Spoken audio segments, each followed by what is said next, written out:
আমি কিন্তু আপনার সম্পর্কে সবকিছু জানি। সে কি, আপনি তো আমাকে দুদিন হলো চিনলেন, আপনি আমার সম্পর্কে সবকিছু জানলেন কি করে? ভাবুন তো কিভাবে জানলাম, দেখি আপনার মাথায় কি আসে। আপনি কি আমার পরিচিত কাউকে চেনেন?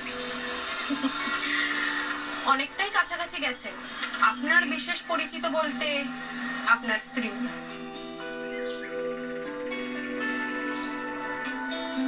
উনি আমার জুনিয়র নার্সকে আপনার ব্যাপারে গল্প করেছেন, আর আমার জুনিয়র নার্স আমাকে এসে আপনার কথা বলেছে।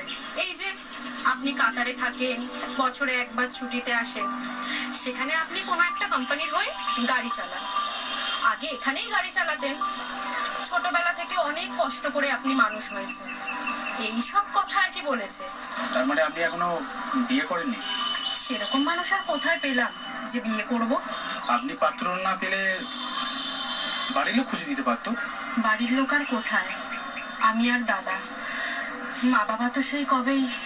ও আচ্ছা, তার মানে আপনার দাদাও এখনো বিয়ে করেনি? না, আমাকে একটা ভালো পরিবারে বিয়ে না দিয়ে ওর দুশ্চিন্তা কমবে না, তাই ও বিয়ে করেনি এখনো। তাহলে তো আপনি ভাগ্য করে দাদা পেয়েছেন। হ্যাঁ, সেটা বলতেই পারেন, কিন্তু আমার জন্য যে আমার দাদার জীবনটা থমকে রয়েছে। আপনি তো ভালো চাকরি করেন, তাহলে এখন বিয়েটা করে নিন। তাই তাহলে আপনার মতো একটা ভালো পাত্র খুঁজে দিন, আমি বিয়ে করে নেব। সত্যি কথা বলছি, আপনি খুব স্মার্ট, সুন্দরী, আপনার পাত্রের অভাব নেই। তাই বুঝি?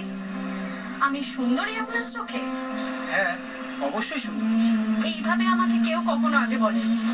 আপনি যদি বিবাহিত না হতেন না, আমি তাহলে আপনার সঙ্গে প্রেম করতাম, রোজ রোজ এই কথাটা শোনার জন্য।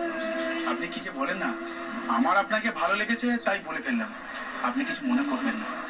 না না, আমার একটা ফোন এসেছে। হ্যালো।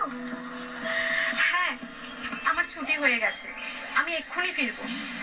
না, সব ঠিক আছে, কোনো অসুবিধা নেই, তুমি চিন্তা করো না। ঠিক আছে, আমি এখন রাখছি।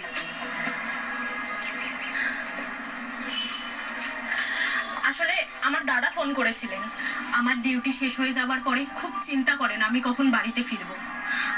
আজ তাহলে আমি আসি, কালকে নার্সিং হোমে দেখা হচ্ছে, কেমন?